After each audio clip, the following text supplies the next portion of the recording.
architecture, and also art, design, and craft. He has a website, which many of you are, I'm sure, are aware of, called modernsandiego.com. It's a great website. It's one that I know I've referenced many occasions. Great photographs and profiles of modern architects and craftspeople.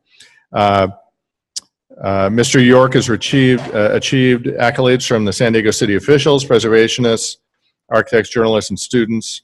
And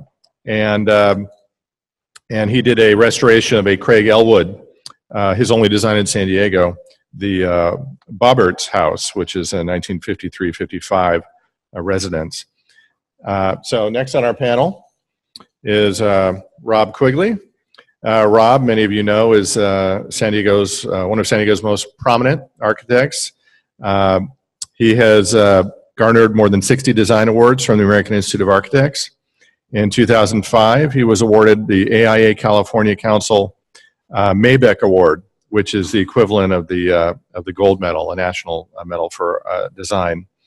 Rob, I was a student at Cal Poly Pomona in the 80s, and right around 1984, maybe 1985, Rob was one of the Tuesday guest speakers. I was really excited because we had a San Diego architect coming up to the LA area talking about San Diego architecture, and Rob is quite the rock star. I remember you had a black leather jacket, I think, that day, and it was very impressive. I was really happy with my career choice. Next we have Ted Smith. Bio for Ted here.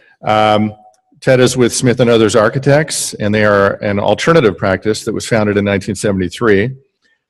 Ted and Kathleen McCormick, who joined in 1981, have done a wide range of projects, especially unusual housing projects, many award-winning projects, including projects up in the Cortez Hill and the market rate affordable Go homes as well.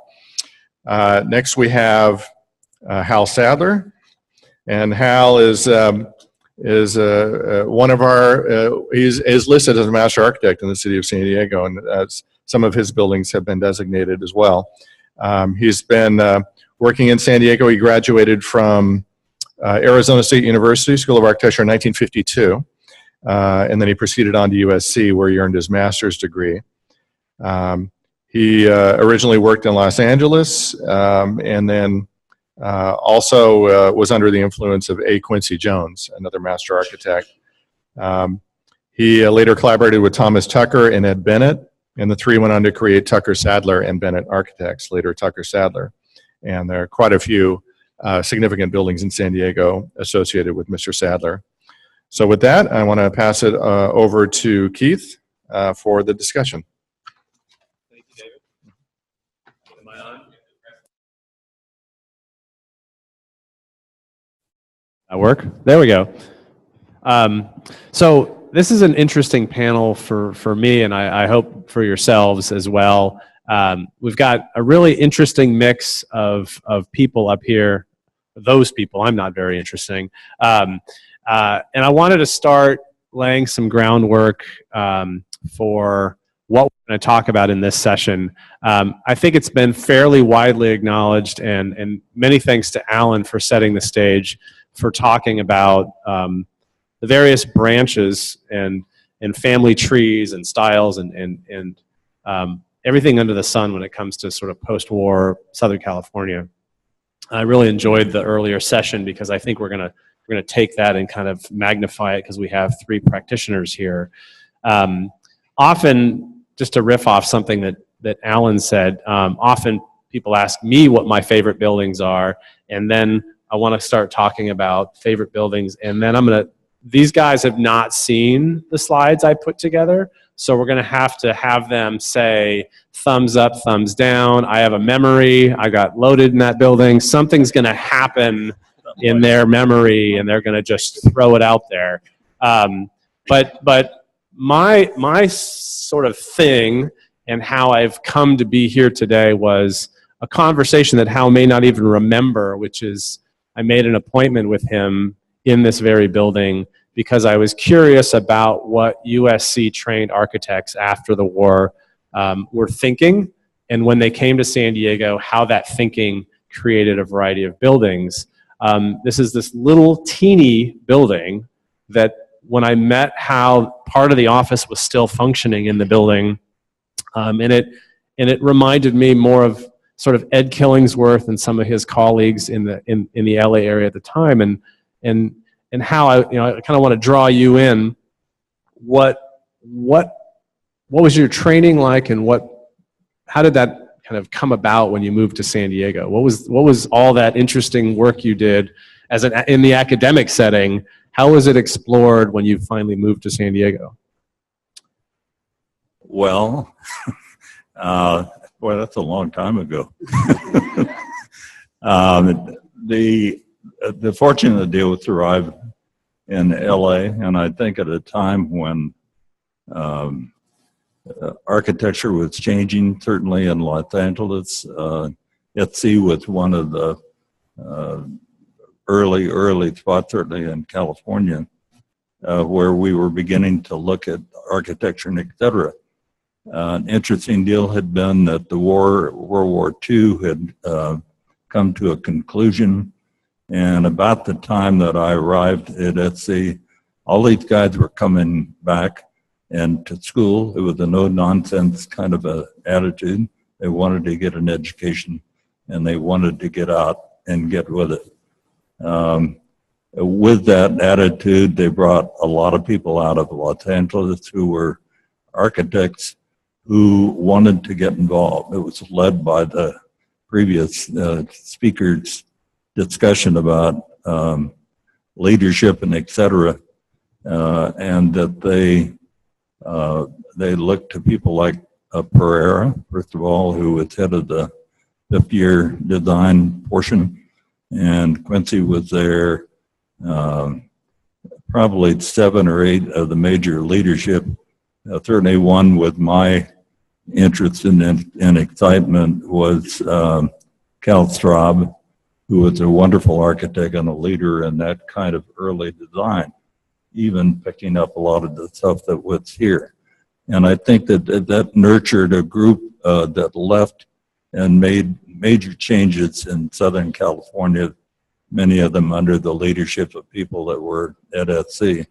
So I gathered that, began to do work, and went through it. I had a couple of years with Quincy before I came down here and joined all this mob that you have here that were working and doing creative things and exciting.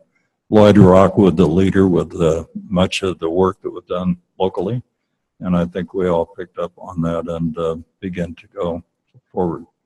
But a lot of the architecture that you see and you will see as we go through it was that because that's what the fun was, and it led us all to do some more exciting, creating natural things, glass, and opening up a lot of the areas. So that early education turned you on and made you get going, along with leadership background. Thank you, Hal. There are people in this room I've had side conversations with about what makes San Diego unique and special. And the headlines are often homes like the Oxley House by Richard Neutra, or the well-published case study homes in La Jolla by Ed Killingsworth. And then when I met people like Hal and certainly Robert Mosier and Homer Delowy at the later stages of their life, homes like this actually started drawing my attention towards what was unique about San Diego.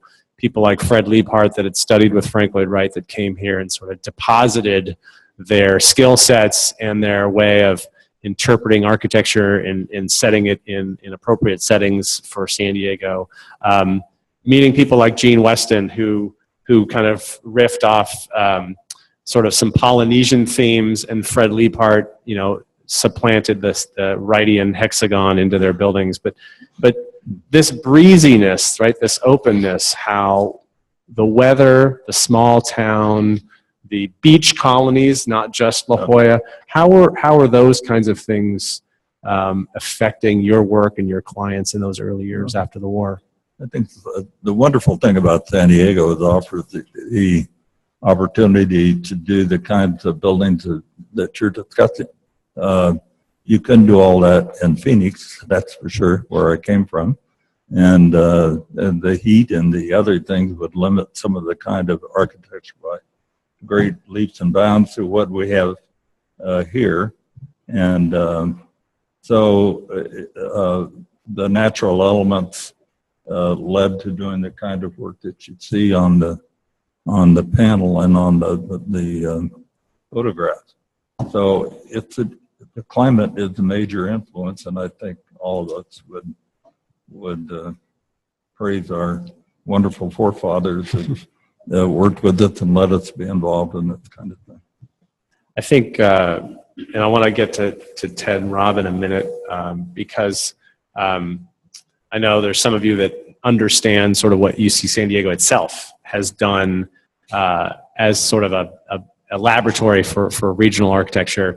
And I'm always amazed by when we see buildings like the Liebhardt and Weston natatorium that is extremely open, right, to the elements. When we see Ruaco's IGGP complex on the Pacific, we think about those early post and beam structures.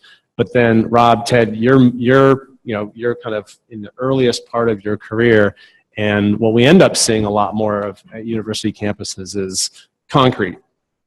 Did you arrive in San Diego, or were you thinking through your early academic years about, not just the Salk, and we'll get to the Salk in a second, but just all of that sort of, we'll call it brutalism just so everybody's in the same frame. But when you moved to San Diego, when you're earlier in your life and your academic work, was there this sort of weighty, heavy UC Regents kind of concrete thing going on up and down California? And did that change your impressions of what San Diego was going to be, or what your role might be?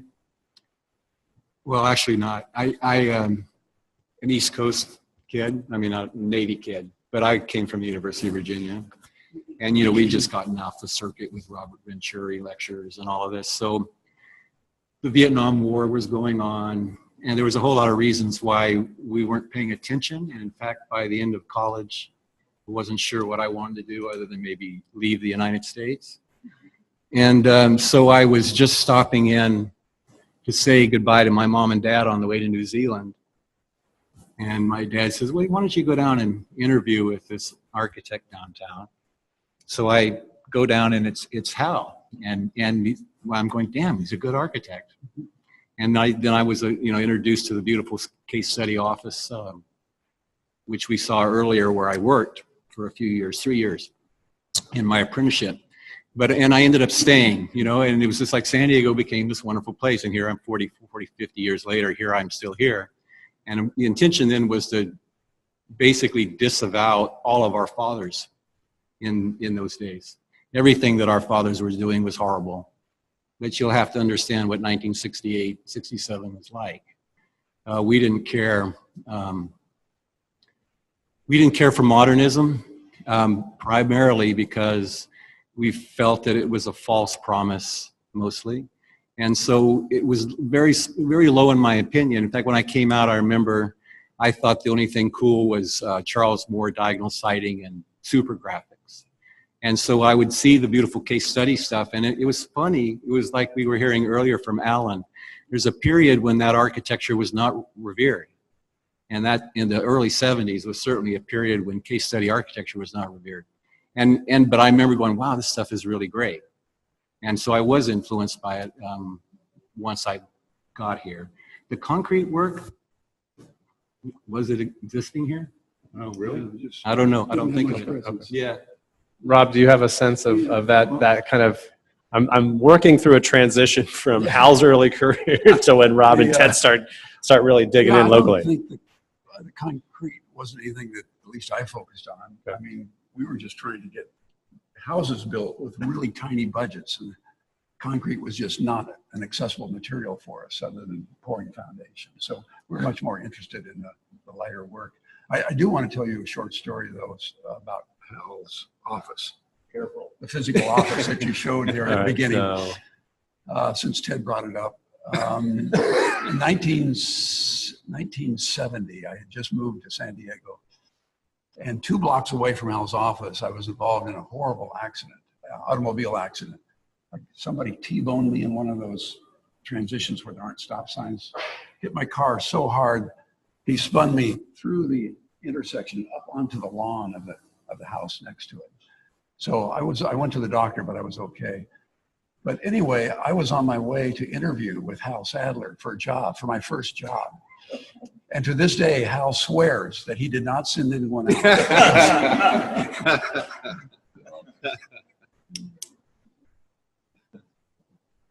So, kind of riffing off what Ted said, so how did you kind of arrive with, this young upstart, you're optimistic, you're full of your goals and your ideas, and your academic training is now behind you.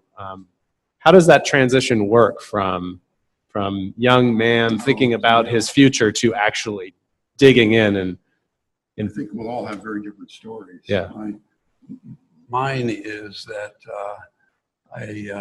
to avoid the Vietnam War, I joined the Peace Corps and served my country that way in Chile for 2 years. And when I came back, I got a job in an office, since Hal wouldn't interview me and all the bandages and everything.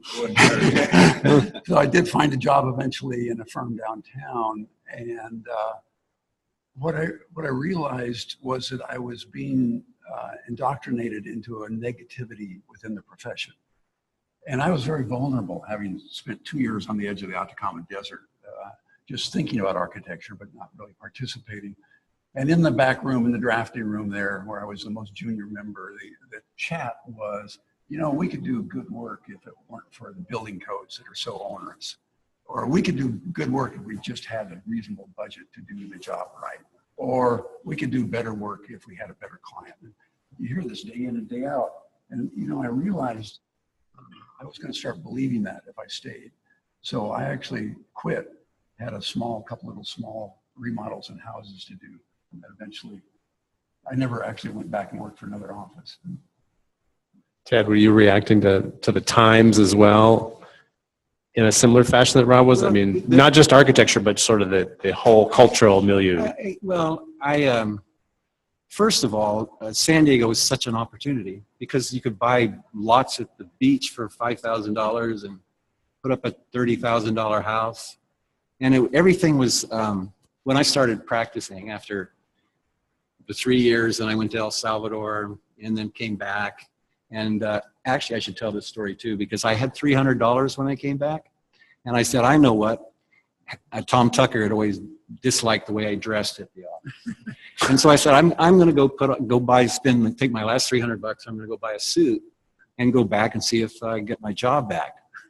And so I go into the office and house and don't you know there's a recession going on? We're not hiring anybody.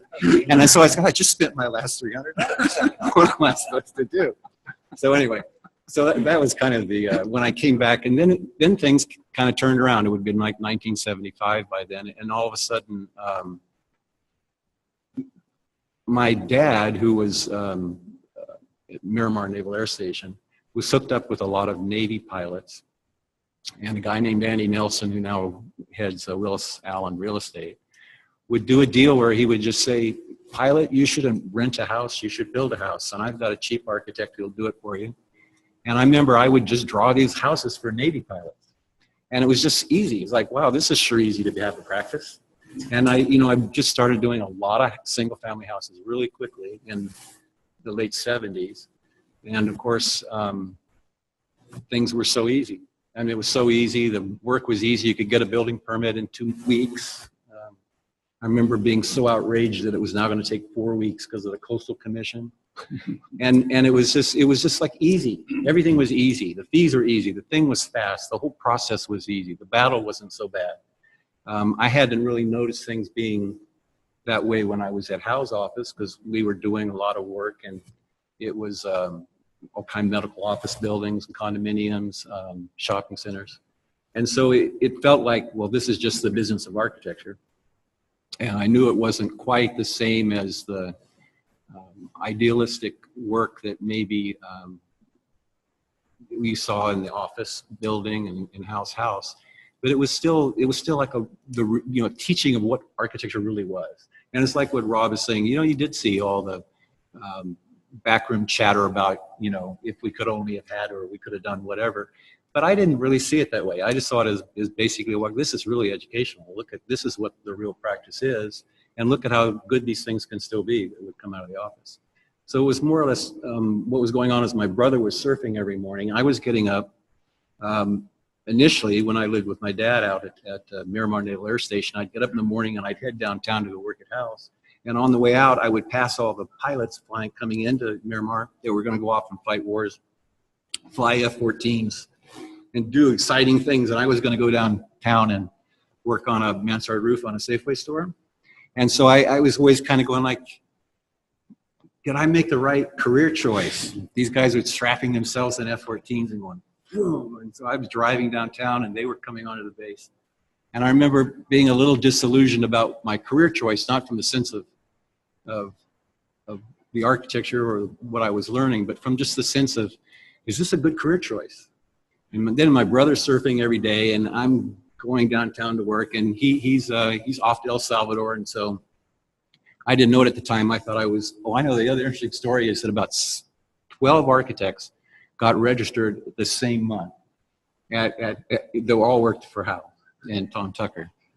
And I remember it was the beginning of that recession, I guess. It was right in the beginning. So all of a sudden, the whole office is overstaffed with these overqualified architects. And so I remember Tom Tucker offering us a not too generous raise at that time, which of course was intended to see how many of these guys would get the hell out. And so everybody left. A lot of people left at that time. And then I went to El Salvador, and I pretty well decided architecture is over. I'm done with it. And I was going to stay there. But then there was a revolution. You know, the guys with machine guns were down there, and we had to come back. And that's how I got back in it. And then the time just zoomed by. It was a funny period. It was a funny period of time. And of course, architecture was totally different then. We were all just like, oh, we don't like anything about modern architecture, because that's what we've been taught in school. It's wrong, you know? So I really had a kind of a big missing piece in what I was trying to do at the time. But you moved back to San Diego, which is key to us being here together today, right? I mean, you brought all that back and developed a career from that point. Hal, you did not leave for Central or South America at all, did you?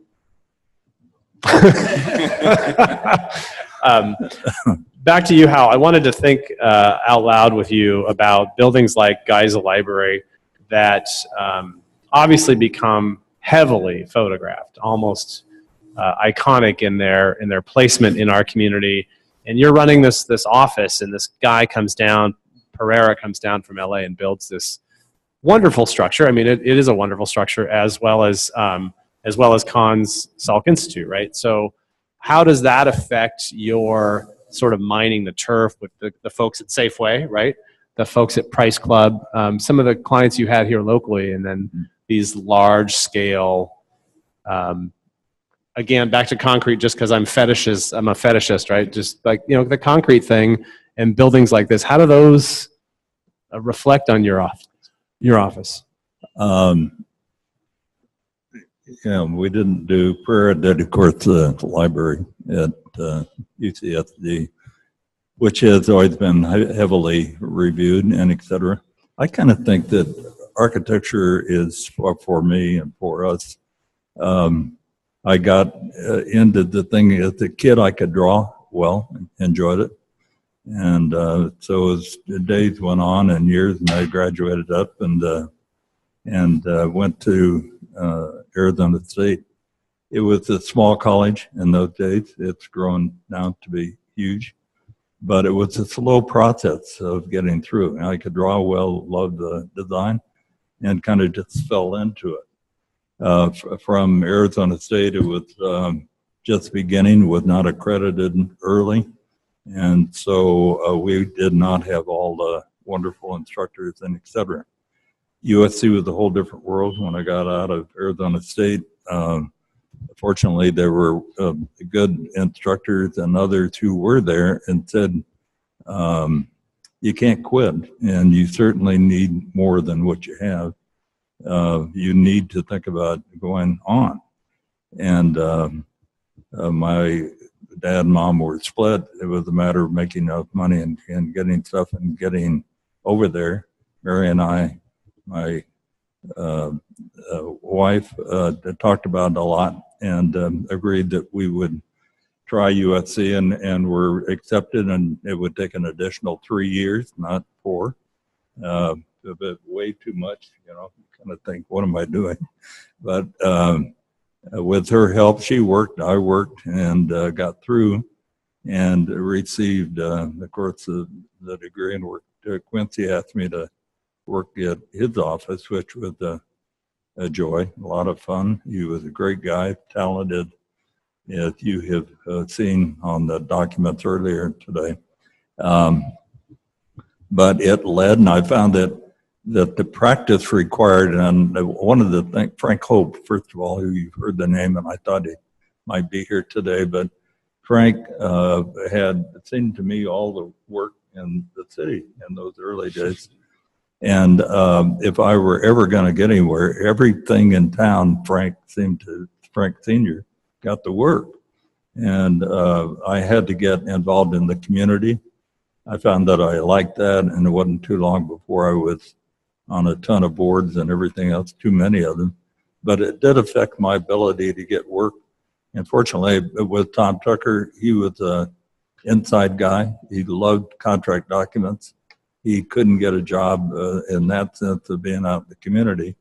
But between the two of us, he was able to manage that or the contract documents, get them up, and we didn't go to court, and we didn't have all that sort of thing. I probably would have, Ted would have been doing. Oh, sorry. But it worked out well, and I couldn't have gotten a better partner, even though he alienated an awful lot of young people who left the office, and it seemed to me that we were losing more people. But I guess it's a story to tell that no matter who you are, there's an evolution of talent. You have to culture and put it through and massage it, get it going, find the openings, find the direction that are important for you to go through, and don't give up, but just keep your head down and keep doing stuff. And you got to work in the community. Architects have the ability to answer questions, have knowledge, have the ability to push and shove, and you couldn't have a better life after you get it done. I'm glad that Ted's dad called me one day, and I had been out with a mutual friend of ours. He said, my son is going to Virginia University. Call him, will you? And so I called him, and he said he was going to be out. He came out, we interviewed him, and hired the little booger, but he had hair in those days, and I don't have it either. So, but anyway, we had it's been a great life, and for those who are still seeking, you couldn't find illustrated. You couldn't find a better city in which to practice with. The weather, the temperature, and the people are wonderful as well. So, Did any of you? So, Rob? I'm going to come to the library. Yeah. Pereira's library, UCSD. When I came to San Diego, this was up, and of course, Salk Institute, which we all adore, was up. And for me, this building represented everything that was wrong with modernism. Everything that was wrong. It was a one-dimensional building in my mind, and it still is today in my mind, in that it's very successful as an icon. And clearly that was an important role for this building, to be an iconic center of the campus. But it failed in so many ways. It was a very arrogant building. And the last thing you want to do when you go to a library is go and get in an elevator. The first thing you have to do is get in the elevator and go up 5 floors, 8 floors to where the floor plate's large enough to actually find the book that you want. So he turns the whole thing on its head so he can create his icon. I think a good architect would have found a way to make something iconic and at least marginally functional. It's all 4 sides are the same. Even though the sun rises in the east, sets in the west, all 4 elevations are identical. That made no sense to me. Again, a sort of architectural arrogance that modernism was all about in many of those years. No context. That building could have been built in any city in the world, in any climate in the world, and it wouldn't have changed. It happens to be in San Diego, but there's nothing to lock it into our history, our climate, our culture, nothing. And those just weren't on the agenda at that time. And those are things, at least, that I was interested in reacting to and responding to in 1970 when I started. So moving towards preservation, I remember just coincidentally being with Robert Mosier the day that his Aztec Center at SDSU was being bulldozed, the first day, right? And he was losing a child, as it were. Did you think in your sort of career scopes, your lifetimes, that you'd be dealing with buildings being considered for historic preservation or being bulldozed in the same span of your own life? Your life being longer now than some of the lifespans of these buildings. Do those kinds of topics come through an architect's head, that they might lose a friend's building or one of their own? You're just looking at me because I'm older. A dreaded thing is to get a telephone call from a past client or somebody that's bought one of our structures or buildings and say, I'm really sorry to tell you, but I'm going to have to knock your building down. And it's very similar, at least in my mind, never had one, but have a child. I have a couple that are not my offspring, that are my offspring, but one here today. But it is an issue that is a frustration to lose them. I don't know why, but when you design a building, oftentimes the owner or change, and primarily it's a resale to somebody who will not call you as an architect. I'd do it for free. And all of us here, we talked about that a bit earlier. We'd do anything on a building we did to keep it and not have it bastardized by somebody that comes in and screws it up. And it's just one of those things that's distasteful. And as noted, as I lose here, I'm losing buildings. They keep going, they won't be around before it get done. But it's a huge frustration, but it's a fact of life. And we've had an awful lot of buildings that here in the city and elsewhere that have been modified or changed and stuff. So younger guys, they're getting more. You've had some, I suppose. Oh, yeah. I've had a bunch of buildings remodeled and messed up. And, I prefer they just knock them down, then explain that part I didn't do. You know what I mean? It's always like, or somebody's even trying to be sensitive and they'll try to do it, but then it's all of a sudden So the term sensitively remodeled is not, I would say is not. None of the sensitive remodel. I always think when you're going to do an addition to another building, you make it another building. You make it an addition, clearly an addition, right? It seems like the way to go versus trying to make it look like the other building, which really just ruins the other building. I think it's better just to say I'm doing another one. It's next to it.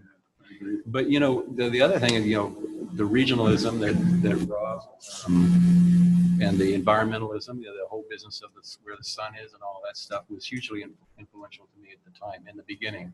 And of course, when we were doing postmodern architecture in the late 70s, you needed some friends because basically the Union Tribune with Kay Kaiser would tear your building apart every time you'd have a building published or anything.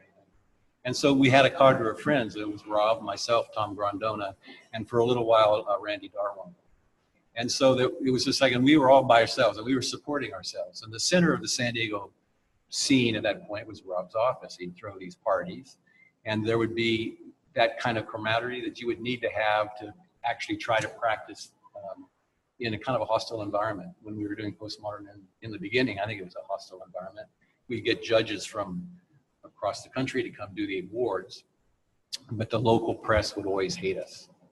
And I remember that was when I was looking at your modernism list. I noticed that Rob and I are not on it, right?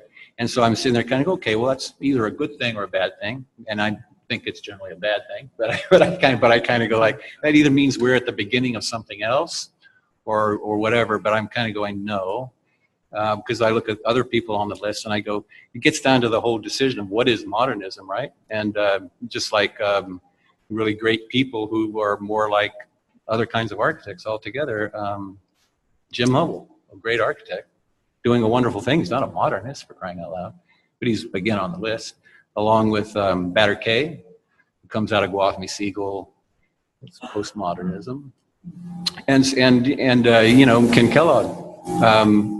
I heard from Alan that that's Ken's work comes out of Frank Lloyd Wright.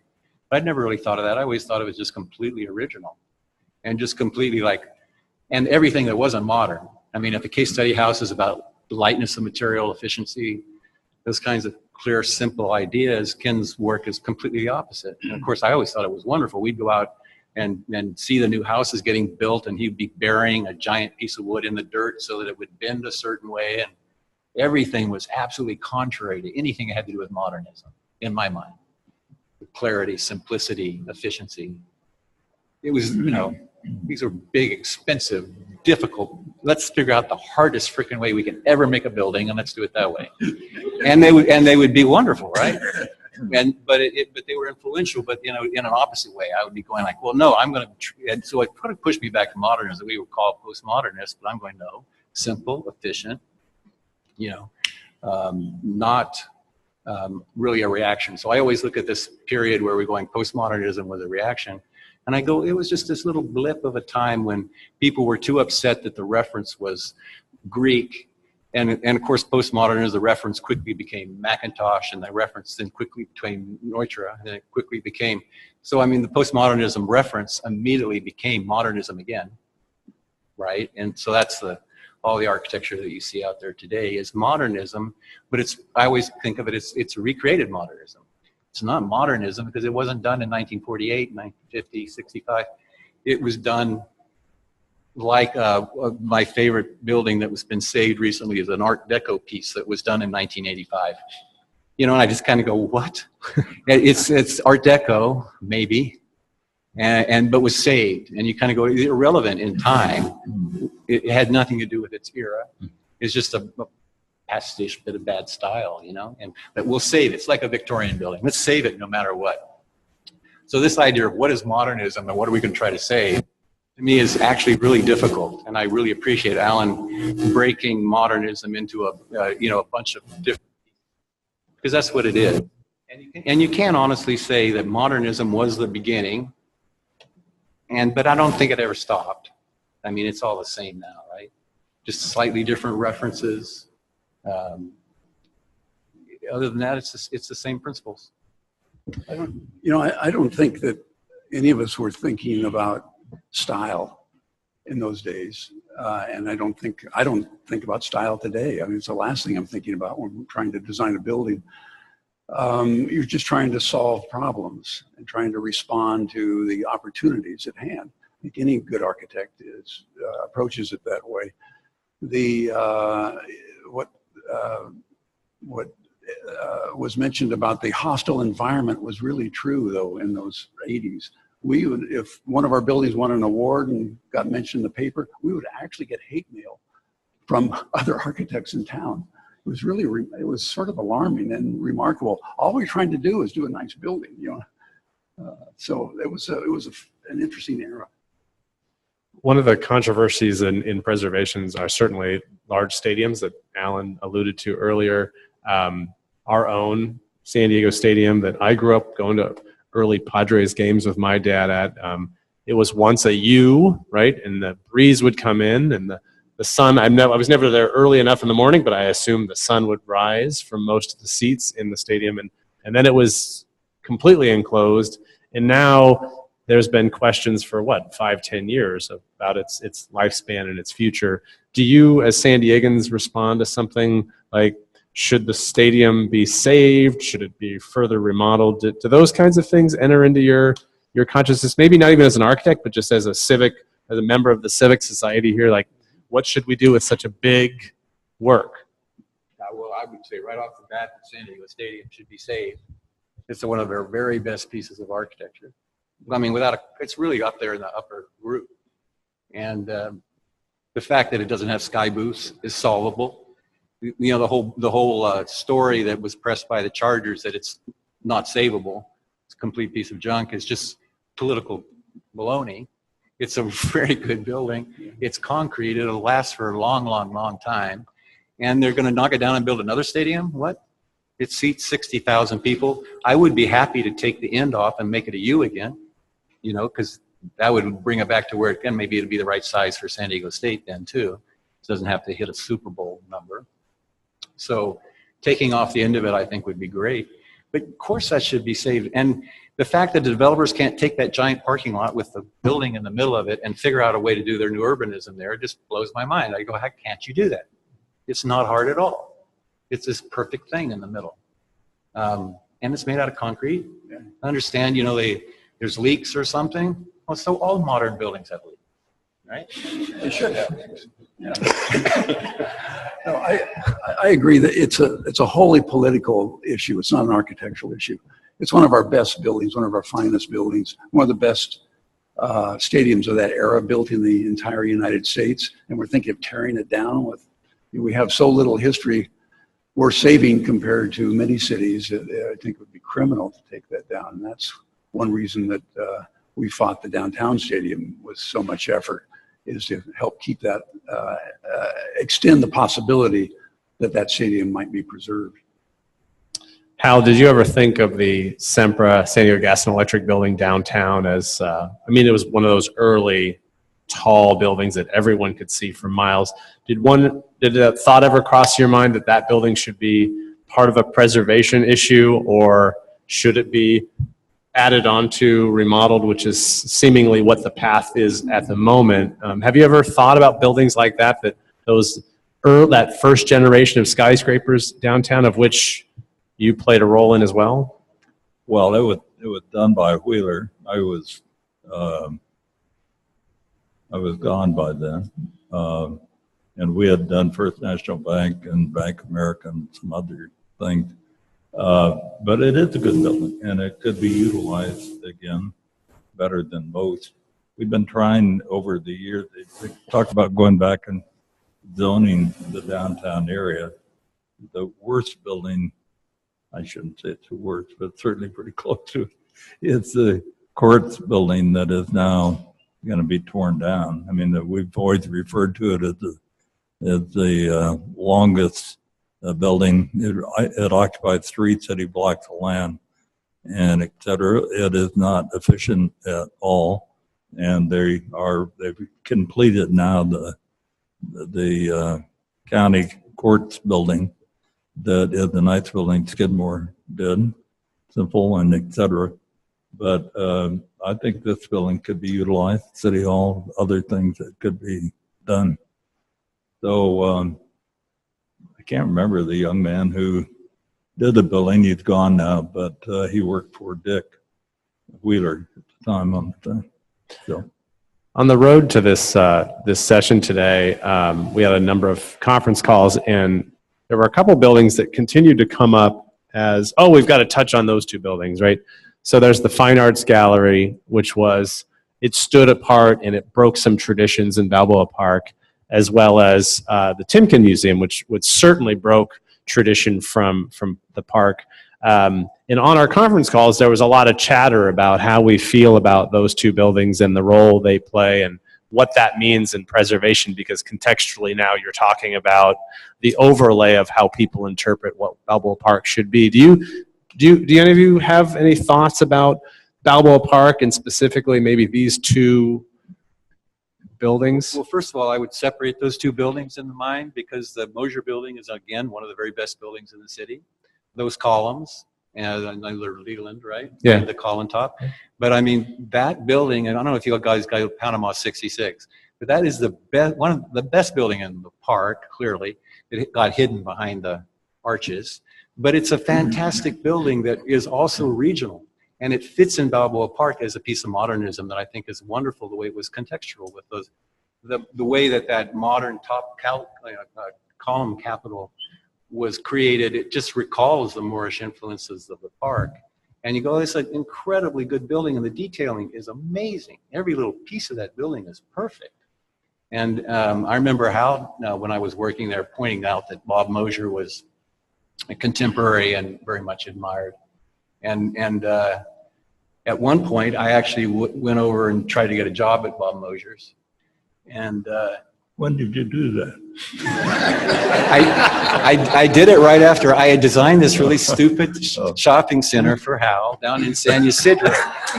And I thought, You're getting in deeper all the time. I know, and I well, you know, it was a shopping center, and so I thought, I know what, I'm such a smart kid. I'm going to make the shopping center have no windows into it. I thought that was a good idea, right? And that somehow you would see this mysterious box and there'd be a little hole and you'd want to go in the little hole.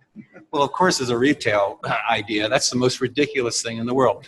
So Hal would say, well, gosh, Dad's kind of nice, but what do you want to do? And I remember going, Bob Mosher will want to do this. And so I headed over to Bob Mosher's office, not knowing it was Hal's very best friend, one of his very best friends. And Mosher just shows me the door real quick. You're out of your mind, kid. Get out of here. You should do it. But yeah. The Timken, on the other hand, is not that great of a building. Okay. It's a little heavy. Not to change the subject, but people say at times that we all are self gratifying, et cetera, on various things. Bob Mosher was one of my best friends. Had a lot of admiration for him. He did a lot. He and Roy did tons of good stuff. A lot of them primarily residential, but excellent guy. We were doing, there was the project out that was for Bishop School, and they sent an RFP out, request for proposals, for people that were interested in doing the work. When I got it, and not just because I knew Roy, but because of the work that they were doing, I sent a note back to the selection committee, and unfortunately we were very busy at that time anyway, but I said, you know, you have the finest architect in town doing the work for that, and he does that kind of work that would fit. My suggestion is that you turn around, extend the contract, and have Mosher do the work on it. And that was met with a lot of surprise, and they called and said, "You got to be kidding!" but it was the right move, and it would have been a much better project. The one that was built, gymnasium doesn't fit particularly well at all, architecturally, and et cetera. I only do that because money isn't everything, and when you find something that is attractive, built in the middle of La Jolla, it's time to realize that you got a good architect doing it anyway, and you ought to let them go. And that's true with all of them. You know, with people that care enough with architecture, that it means a lot to have that repeated and et cetera. So, did any of the three of you traveling in and out of San Diego for work or just pleasure consider Terminal 1 at the San Diego Airport as a work of good architecture that should be preserved rather than continuously remodeled? Did that thought as architects ever cross your mind that our little airport, as much criticized as it has been for decades, has any vitality left in it through your travels? I like Terminal 1, right? It's a good one. I hate the one that tries to be Dulles but isn't. But the Padres Stadium, do that? Mm-hmm. Did they do that? Yeah. So I mean, that's a really good building. It had some really interesting, wonderful things about it. It actually had natural light coming in. Wonderful natural light, and it is preserved in a sense. At this point, it's not ruined. I don't think. But do these sort of got some sky bridges coming to it and things? Yeah. But do these issues of preservation, stalk you in your everyday life? Do you take the escalator to Southwest Airlines and say, "Hey, maybe we should reevaluate this building"? No. It just seems silly to knock it down anyway because it's a functional building, isn't it? Or is it not work anymore for some reason? I mean, is it not big enough security or something? I mean, that's how they ruined Dulles. You always ever see what happened to Dulles? Airport, Sarin is a wonderful airport in DC, and it was so clear and beautiful with those buses that parked on it. And then the security addition was stuck on the side of it just to have people back up in line to go through security. They just destroyed the building, right? And, you know, it seems silly that sometimes the functionality of a building will make it obsolete. But you still think like the big hall that is the, you know, the big beautiful hall of the airport, you could always make that be saved. And there would be ways to be respectful, and the other terminals are just additional buildings. They're not really ruining it, I don't think. Also on our early talk towards coming together today was the Civic Center, the Civic Theater, and the parking garage adjacent, and the whole sort of exterior courtyard area. There was a lot. I mean, I felt like I was just a bystander in the conversation. Everyone was really, all of you plus the others that were on our call, all had opinions about the Civic Theater and the concourse. Can you elaborate on why there's so much emotion around whether this is a good or bad project, or did it work, or does it still continue to work for the city? He's pointing at me to answer, so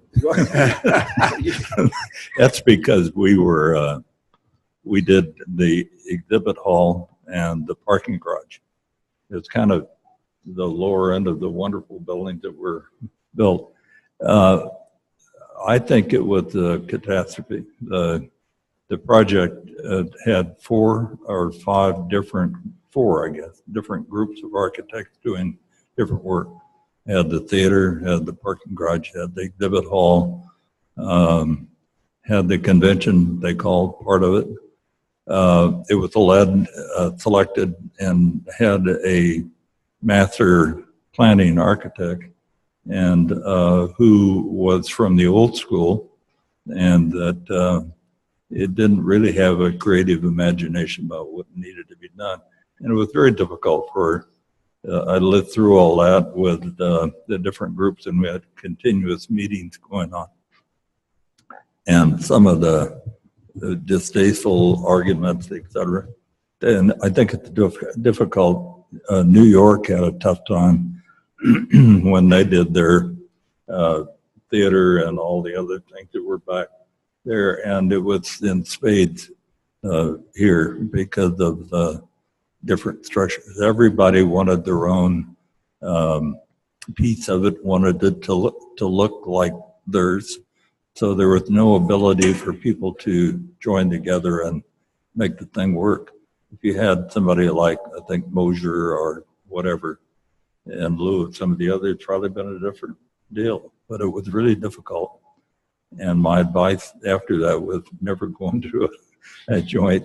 Too many architects. Too many architects. It was tough to do. And but it got done, and everybody was very happy with it.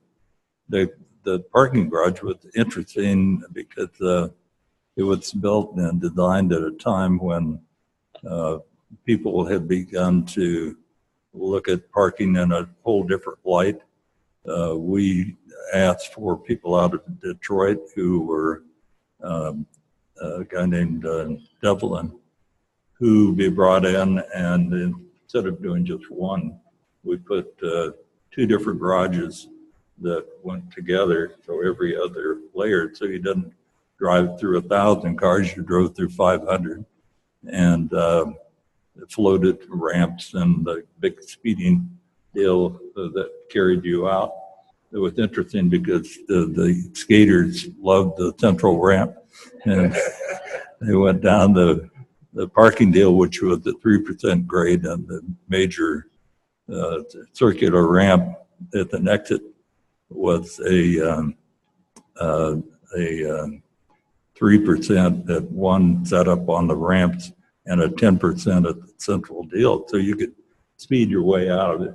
But it was filled with guys on skates until they issued a law that they'd put them in jail if anybody did it. It was famous when I was on the East Coast. Yeah. That building was famous as a skateboard park. And I remember when I got to Hal's office, you told me the story about how the value engineering took the screen off the outside of it. But it's still such a gorgeous thing. And the diagram that Hal's talking about is fantastic, right? So this is a great parking garage in a lot of ways, the way you get into it, the way it bridges, the way it hooks onto everything.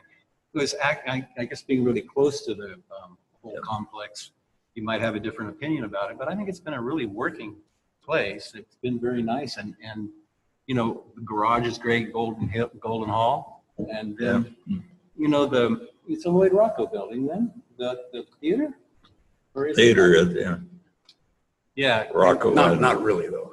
But not really. I Not never really. understood the story because I'm going, is that really? It can't. I mean, his personality, his talent is nowhere evident. I don't think he in that. just got so frustrated that he gave up. Yeah, it feels like that. Yeah. Well, I think that what should be done with it, this whole civic center, is that the parking garage, which is one of my favorite buildings downtown, Really? ought to be designated historic and untouched. It's totally functional. It's wonderful. I love using it. And the entire rest of the complex should be torn down.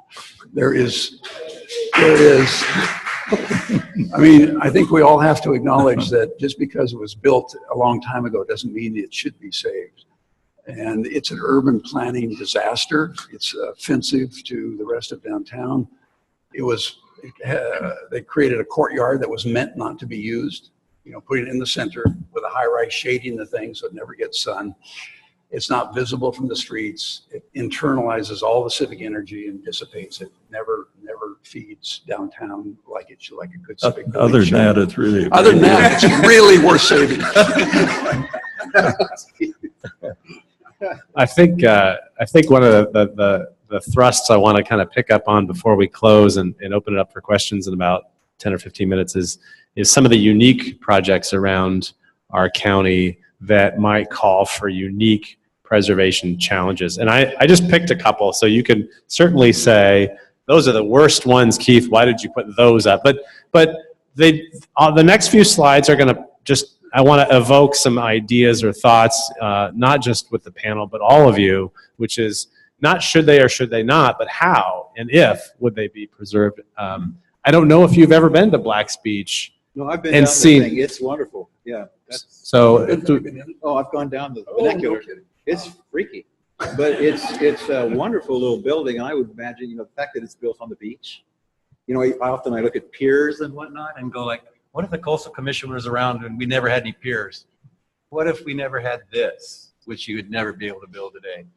I suspect they probably are trying to get rid of it. I don't know, but it's really pretty wonderful, that building. Does it go to a private residence? Yeah, at the yeah. top, there's just a regular little It's a house, yeah. boring house at Yeah. the top. Yeah. But It's just the one thing, big room inside. it's got some bedrooms in it, and then there's a big tube in the bottom. The bottom pilaster is filled with all surfboards and things. Oh, really? It's really pretty neat. Really pretty neat.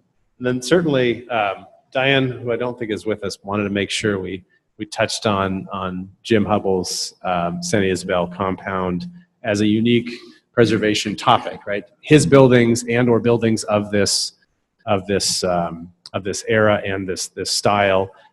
It was brought up earlier. Ken, who was initially going to join us on this panel, I would say all of his houses, all of his works probably pose wild preservation challenges or just living challenges, right? They are very unique buildings. And as they come up or don't for historic designation, how participants in this conference might be questioned, and what an architect that might be invited to say, hey, we need to work on this project to keep it alive, how they would attack a Ken Kellogg project to keep it vital. I don't think many architects would attack it. I mean, architects are going to support it. Support it, but I mean attack it as a problem, not As a not problem to solve yeah, it? Yeah, to say it's significant. And again, it's the same kind of thing. Some of Ken Kellogg's buildings are better than others, just like all of us. And you wonder which ones are the right ones often. Is it the name of the architect, or is it the actual piece of architecture? And so I think it's a kind of interesting question. Yeah, like this. Amazing. To me, I look at that and I go, my God, that was hard. I look at it like that was expensive.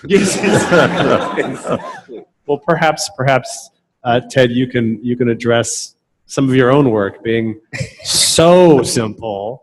How, in the context of your own life, but even if somebody, say Rob, were to be hired, at a later time to preserve one of your projects. I'd rip it down. Okay. But when you talk about that simplicity, preserving simplicity is probably more difficult than the original concept, right? I mean, Yeah, is it so simple it's not preservable? I think probably his building's not preservable. But I was talking earlier, is there a way I can put a deed restriction on it? I still own it. And there's got to be some way. But anyway, yeah, I sent that over because I wanted to express the principles of modernism in that building. You can count the pieces of plywood. That would be just the contractor's office for one of Ken Kellogg's buildings. And it's most affordable housing in Del Mar, right? Ownership. Walk to the beach, $400 a month, you own the house, right?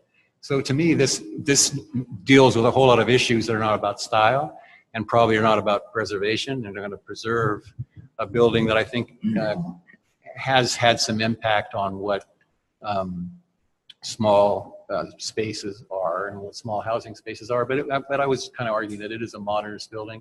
And again, the outside of it was designed by all the different apprentices that worked. Kathy and I were working on this, and the different facades were put on it based by the different architects that were working for me. So it's a mix. You know, this gets back to the way we degenerate way too quickly into issues of style and discussions of style. What's important about Ted's work, to me anyway, during this period, was that he was dealing with significant social issues. He was trying to find ways that people could get into the system, could buy their first little house and move up through the system. Nobody else was doing that. In the entire country, no one else was doing that. And this gets back, ironically, to the early tenets of modernism. The early modernists were very concerned about social issues, social equity, socialism, those kinds of things. And it quickly degenerated into an aesthetic style contest for the next 50 years. So Ted in this work, and then us later with the SROs and the housing the working poor, were very concerned about the social aspect, which had very little to do with style, but a lot to do with modernism. Speaking of style, I mean, how does one approach preserving Horton Plaza?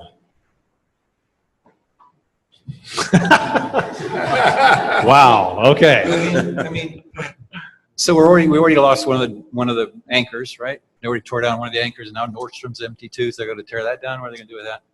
And you say, well, what's left at that point? The thing that was the huge mistake, the pedestrians in the middle of the block instead of on the sidewalk, which was the huge mistake. I know is a compromise against the grittiness of downtown at the time.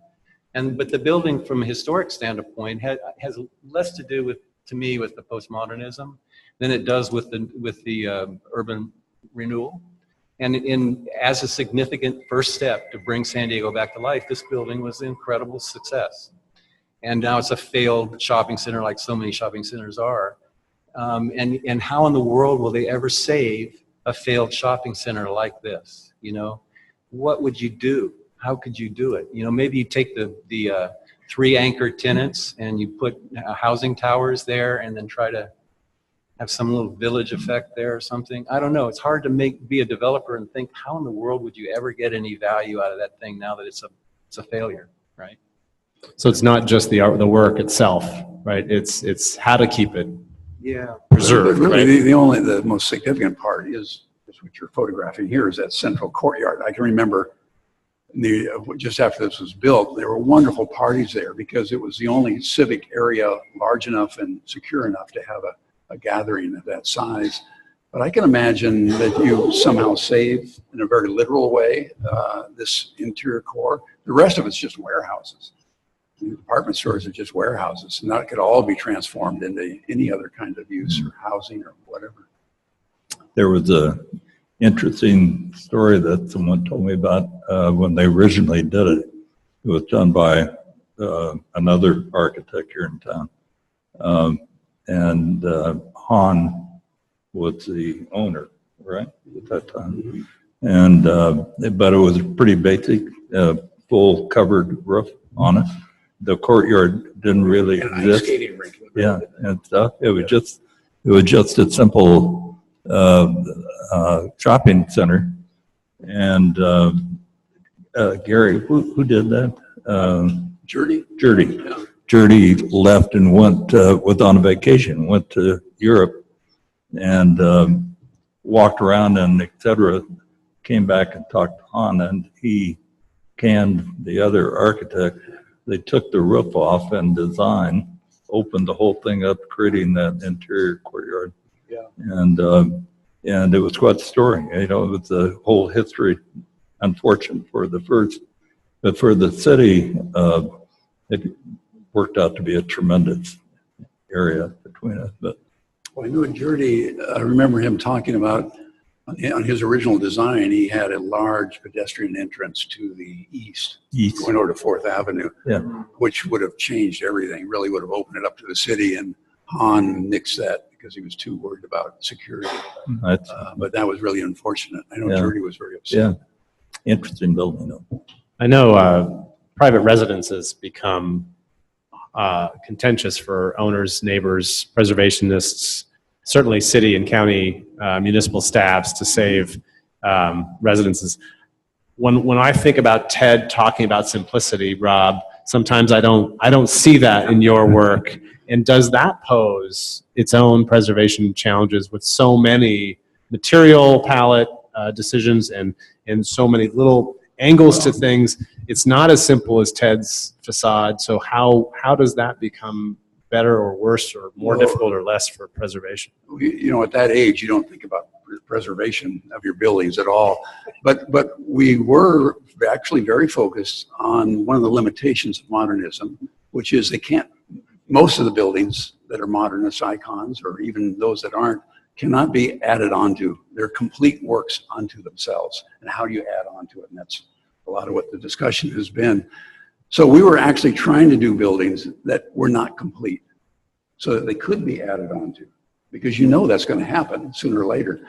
And so we thought we were making buildings that would be easier to add on to, because it's all chaos anyway. So whether we were successful or not, I'm not sure, but it would be actually an unfortunate thing for preservationists to try and keep that as it is. In my mind, it was really intended to be built to. So you won't feel bad because I got a commission to do it. Yeah, good. Go, yeah, so And I go was for going it. to take off the one piece. Yeah. Ted's trying to get work up Maybe here. go straight up. The other thing about this particular building was, at the time we were trying to investigate alternate ways of ordering architecture. And that modernism was very rigid in relying on geometry to organize its composition. We were asking ourselves, well, are there other ways that you might order architecture? In this particular house, the idea was to use a narrative, a verbal narrative or storyline, to organize the shapes and the forms and what happens, which looks chaotic here, but actually as you move through it, you feel a certain sense of order, not in a sense of geometry, but in the sense of movement of the ocean. We imagined a giant tsunami wrecked the modernist masterpiece we were building and fractured it into what you see. It was brought up earlier, the name of Tom Grandona, as well as Randy Dalrymple, and I think in short years from now, right, we're going to be dealing with how to preserve, if to preserve, these very unique works of residential architecture. You know, to your Victorian point, Ted, does Randy's work have to be preserved? Do each of his projects have to be preserved, or just a key select few that somebody makes that decision? Well, that's a hard thing, right? And Randy's number of houses are not that great. There's not that many. And I think every one of them is really good and should, you know, pick with the purple eye patch, the Soldiers of Arkle, his own house, which is still in great shape. These things, I mean, and, you know, plus this kind of tragic end and the whole thing that happened with Randy.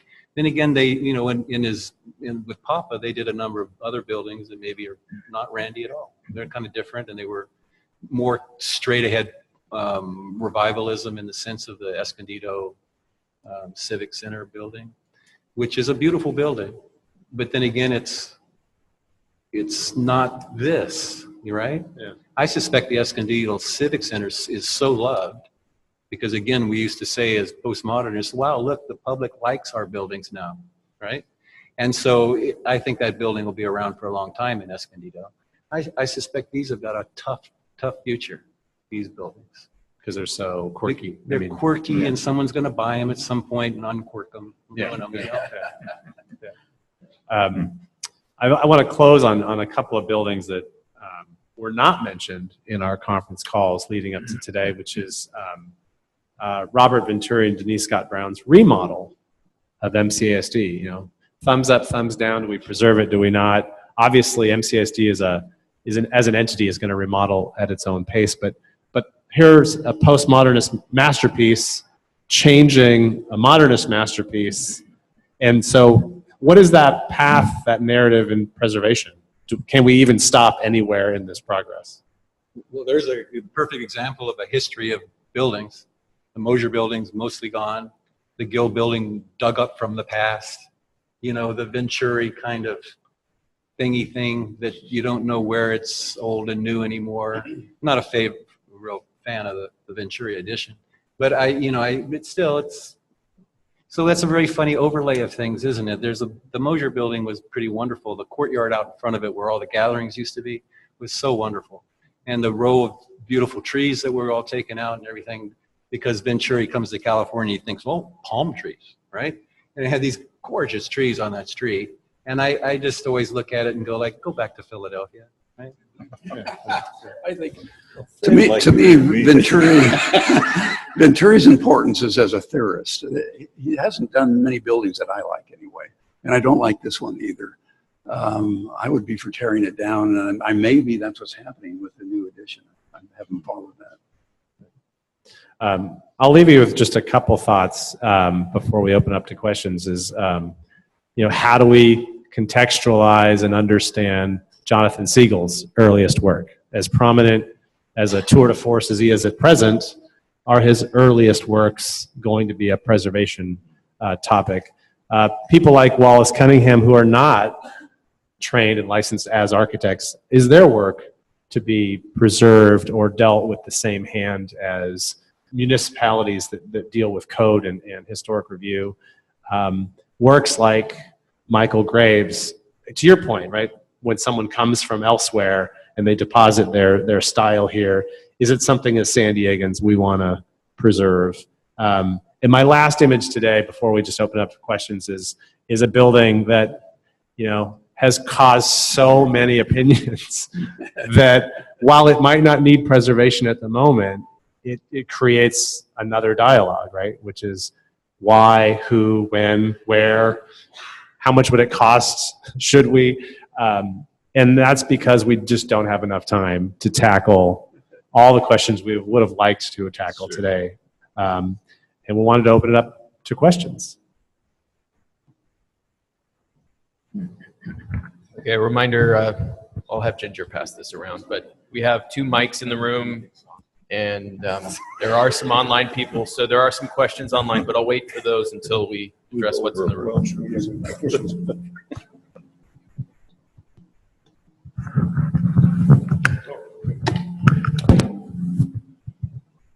Yeah, go ahead, Wayne. Yeah, hi, David.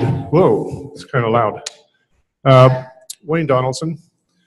And I wanted to know what your opinions are, where we started off with architects that were doing revivals, fairly much, even with Irving Gill in some of his earlier years. So we're doing Spanish colonial like the park and everything else. So you kind of identified it with certain architectural aspects and a vocabulary that those particular architects fell into, even though they tweaked them.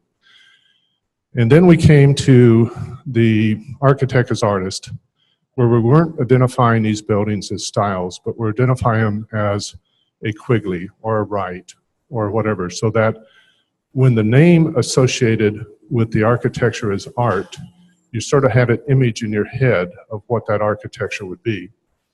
And now we're transitioning into LEED buildings and stuff that are, again, formula-based, very much like some of the earlier architectural styles.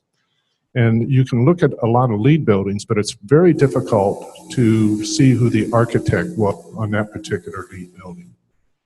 And I wanted to get your opinions on whether or not, as we move into the future, will we have the chance to return back to the artist the architect is an artist where it's identified with that particular person's name.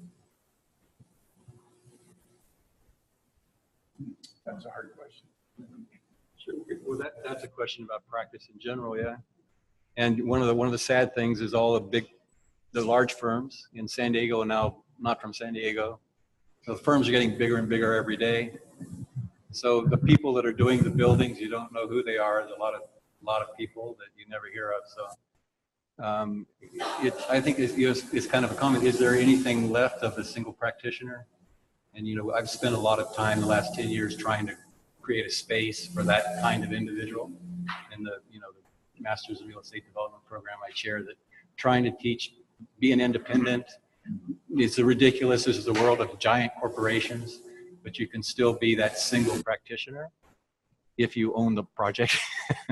And so that's my particular reaction to the fact that everything is such a huge corporate scale now that the individuals are somewhat either overlauded as great people because of the way publicity works now. But then all the different people who helped build those things are all somewhat lost in the back rooms. So the name doesn't do it, right?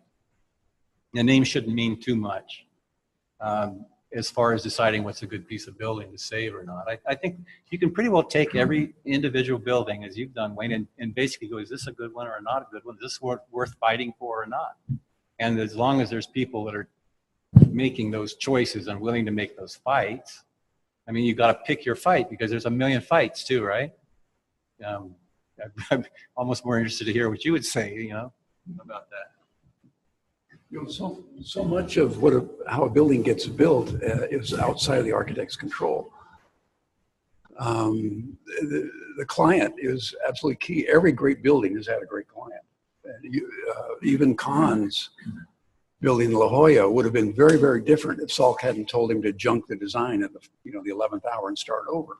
So that was the client that made the building that good. And so every architect's going to have good buildings because he had a good client. They're going to have bad buildings because they had a bad client, and they're not all worth preserving. When you go through that, you almost have to relate it to examples of some of the architects that and the past, what they've done and preserved their building. This morning we heard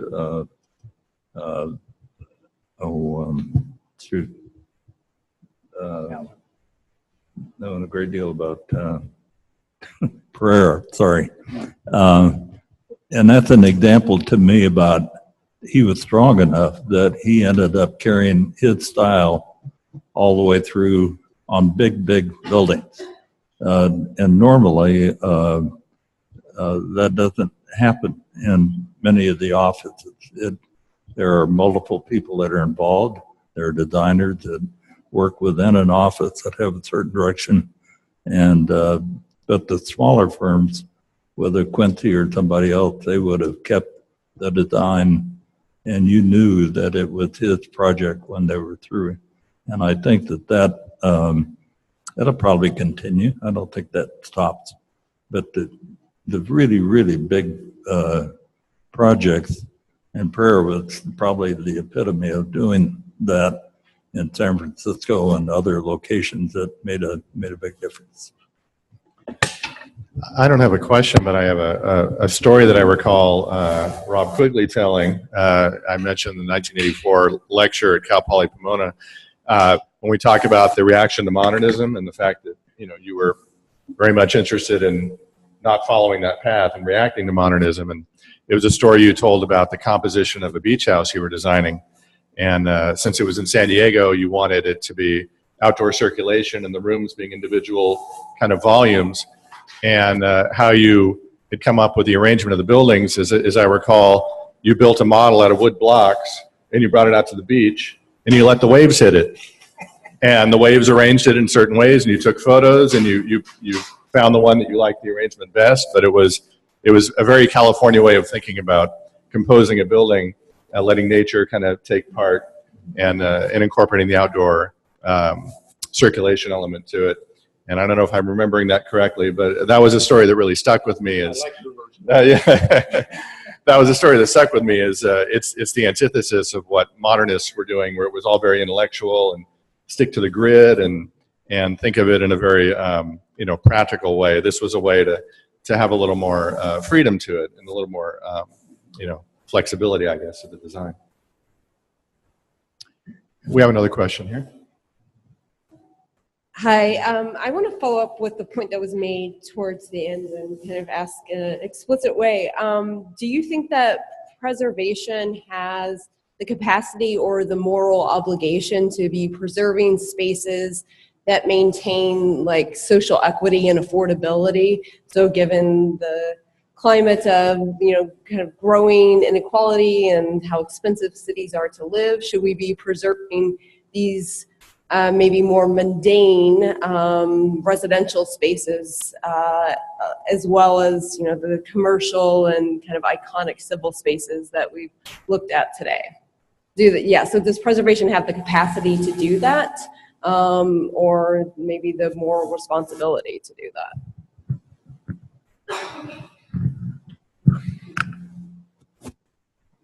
I mean, that gets back to that same topic of what are you going to do? What are you going to preserve? How many bodies do you have? How big's the force, right? As a builder, the scariest thing that I run across is here's a really horrible building in it, but maybe Edgar Allan Poe was there one day or something, right? And it gets preserved because someone slept in the bedroom, which is like, okay, that's a whole nother reason for preserving things, right? The idea that social responsibility or trying to make a model, I would like to think that was something worth preserving, but I think it's almost too big of a net to throw, right? To have some chance, it's more like you need to get a focus, define what modernism is. You have this huge political battle to fight each time, and then take the straight line course of preserving that building because of the beauty of the design, before you get into the 100 other things that you could preserve for other reasons. Where was the developer? What was he thinking? What was his purpose? Versus just trying to pare it down to a point where you say, let's talk about architecture. And I know architecture is this giant issue. I like to think it's way more than style. At the same point, how do you preserve everything? I mean, there's stories in every project. There's wonderful stories in every project, right? I think that the preservation movement needs to edit and needs to have certain values. And I think too often, especially here in San Diego, it's save anything that's old. And when that's done, the organization loses a certain credibility, I think. So I'm not sure, I mean, you need a massive grant to put together a team of people to really analyze thousands of buildings, decide what's important, what's not important, rate them from A to Z, and you fall on your sword if somebody wants to tear down an A or a B, but you acknowledge that progress may be more important than saving a Z or a Y. It's my simplistic view of things. Well, touching on that is also the issue of the age of the building. How important is the age of the building to preserving it? Because we could have some very great buildings, and we saw some examples earlier, that didn't reach 45 or 50 years, that were demolished before they reached that age. And it would be great if they were still around. So right now, City of San Diego starts looking at buildings at 45 years or older. But we potentially lose those newer buildings.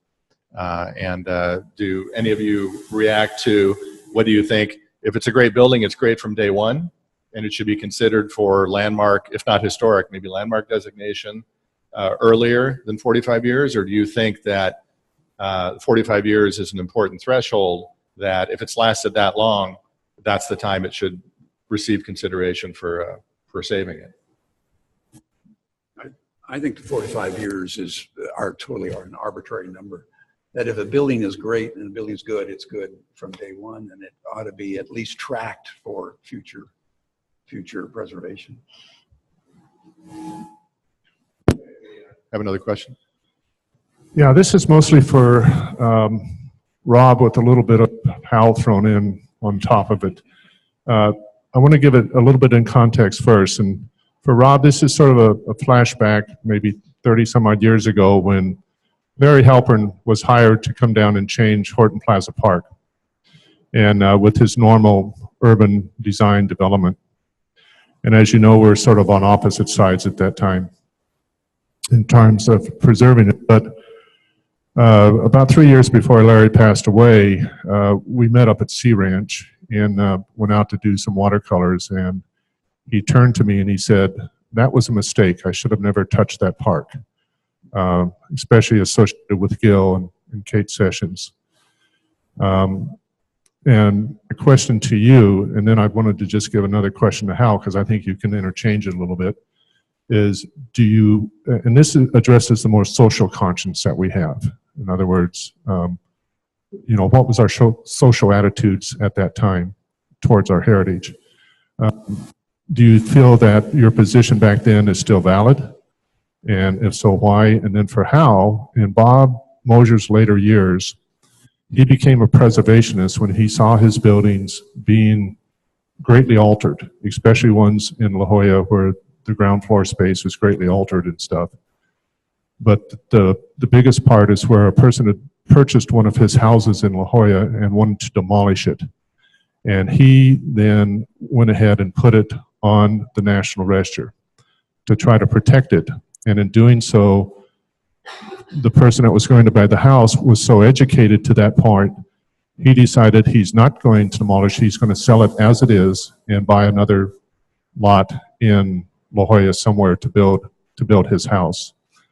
So my question to you, maybe combined with Rob's, is do you get upset when you see your buildings remodeled without your input?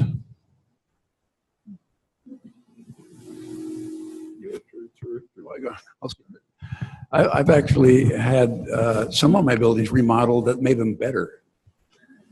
And I was really pleased about that because I probably will still get credit for it.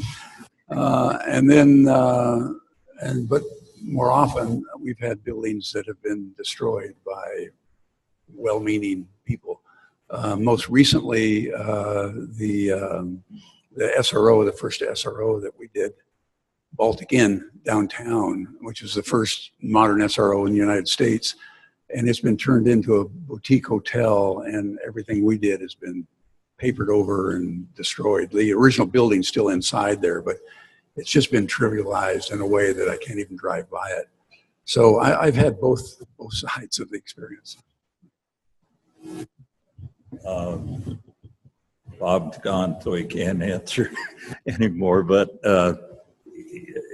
he really felt offended when people destroyed the building that he did. And he was a master of retention and design and detail. He'd go over and over and over and over.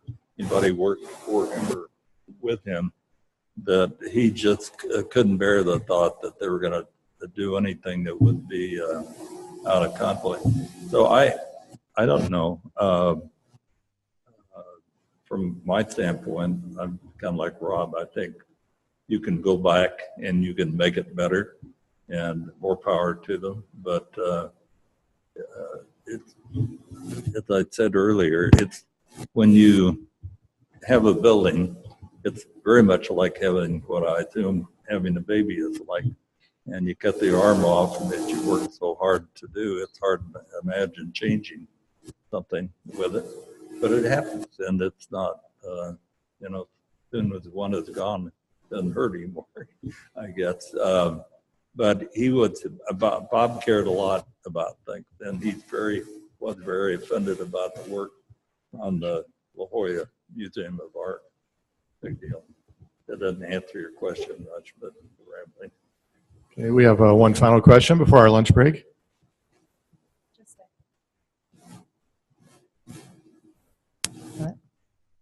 Hello? Go ahead. Hello? Okay, all right. More of a comment than a question, just kind of touching on the issue of significant buildings that are less than 45 years old and the potential loss of those structures before they come of age, so to speak. Just wanted to point out that the 45-year mark is only the city's threshold for looking at something as part of a permit application. If a permit comes in to remodel or demolish that building, we actually don't have an age minimum for historic designation, and we don't require that exceptional significance be demonstrated for a building that's less than 45 or 50 years old. So if there are groups or organizations or individuals, Architectural Foundation, Modern San Diego, others who have their eye on buildings that are not 45 years old yet, but they believe are significant and important, we would certainly encourage you to prepare and submit a nomination, as anyone can, to have us look at those buildings and not wait for the bulldozer. All right, good to know. All right, well, I'd like to thank our panel. Great job.